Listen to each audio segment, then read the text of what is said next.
Bonjour à tous et bienvenue dans le premier épisode de MAD.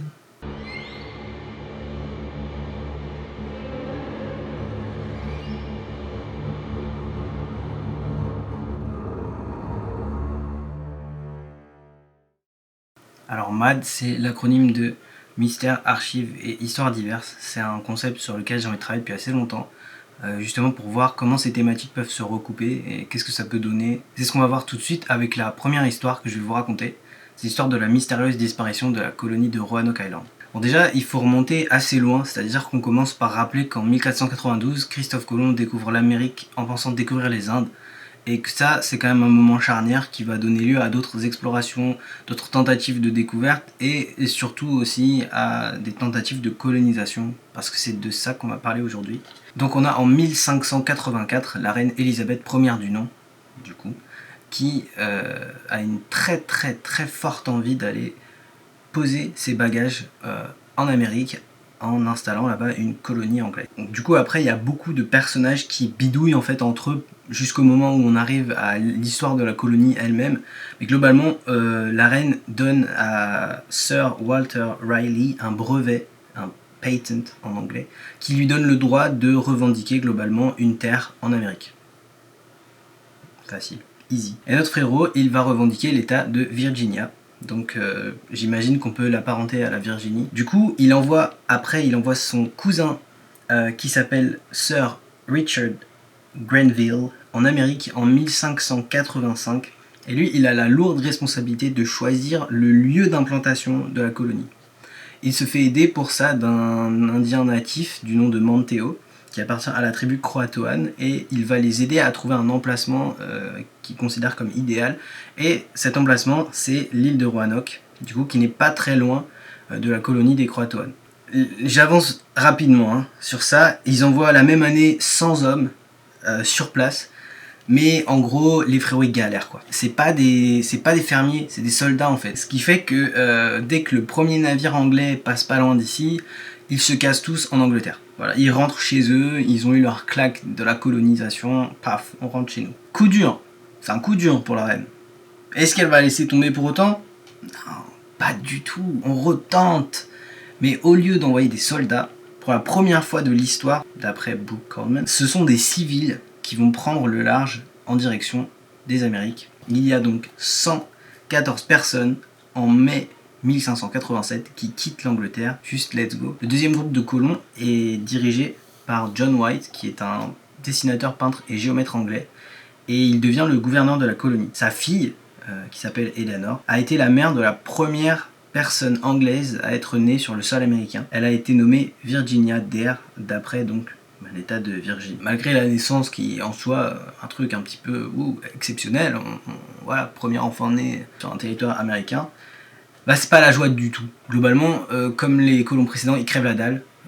Ils ont leur culture, leur récolte, elles sont pas du tout suffisantes pour nourrir l'énorme groupe de personnes qu'ils sont. Du coup, ils se tournent vers notre bon ami John White et lui demandent de retourner en Angleterre pour aller récupérer des ressources. Chose qu'il accepte de faire à contre-cœur, en espérant et en promettant revenir très vite. Donc au début, quand il retourne en Angleterre, c'est le feu, il trouve plein de nouveaux colons pour rejoindre l'aventure, il remplit son bateau de bouffe, il repart. Il se fait attaquer par un bateau français sur la route, donc ils lui prennent tout et il est obligé de revenir à nouveau en Angleterre.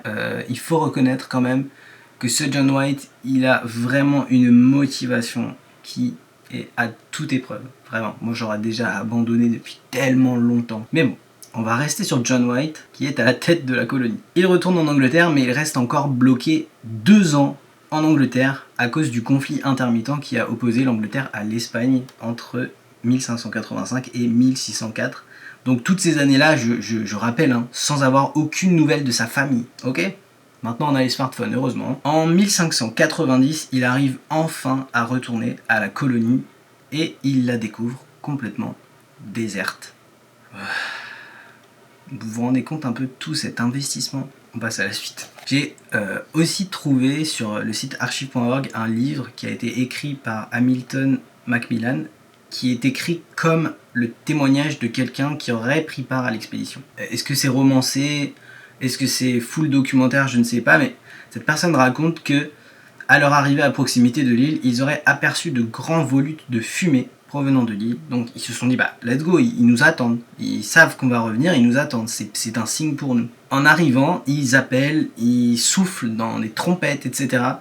Pas de réponse. Rien du tout. Pas de réponse. Aucune. En inspectant les abords de la plage sur laquelle ils viennent d'arriver, ils découvrent un premier arbre sur lequel était inscrite en lettres romaines CRO. C'était censé être des indications qui auraient pu aider White et les colons à les retrouver quand ils reviendraient. On va pas se mentir, ça n'a pas aidé beaucoup, mais s'il y avait un souci, le code c'était de dessiner une croix, enfin de graver une croix à côté des indications. Il n'y avait pas de croix. Le mystère de Roanoke Island, c'est que en arrivant en fait sur les lieux de la colonie, en arrivant au camp, ils découvrent des maisons vides, des maisons détruites, des maisons barricadées, et pour seule trace de la présence des colons, sur le plus grand arbre du camp étaient gravées les lettres Croatoan. Ni une ni deux, John White et les colons essayent de rejoindre l'île des Indiens Croatoans qui, je rappelle, étaient juste à côté de l'île de Roanoke. Pour diverses raisons et merdouilles, notamment des tempêtes, ils n'arrivèrent jamais sur les rivages de l'île Croatoan. Ce qu'il fait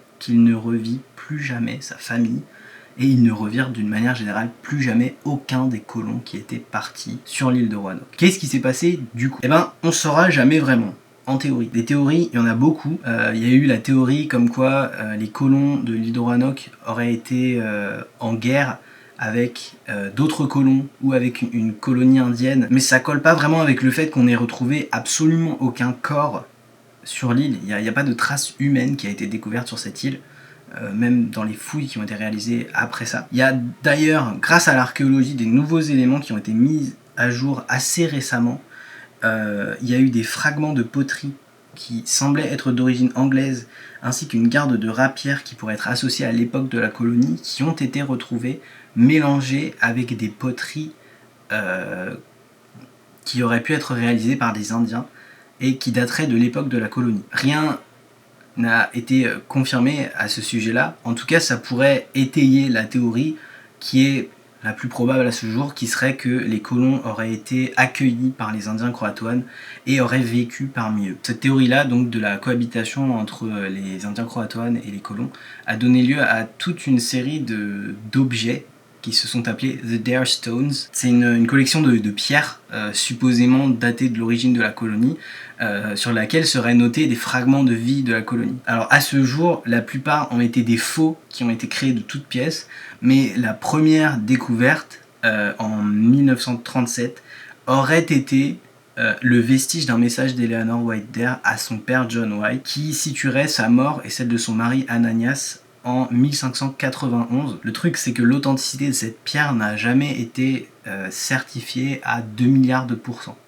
On sait que The Dare Stones, ça a été tout un truc qui a été construit autour du mystère de Roanoke, mais on ne sait pas si la première pierre à avoir été trouvée en 1937 était bel et bien un vestige de la colonie ou non. En conclusion, cette histoire, elle me rend dingue. Je la trouve vraiment complètement folle. Comment plus de 100 personnes ont pu disparaître sans laisser de traces, je veux dire de vraies traces, quelque chose de physique, quoi. On saura jamais vraiment, on sera sûr de rien concernant ce qui leur est arrivé.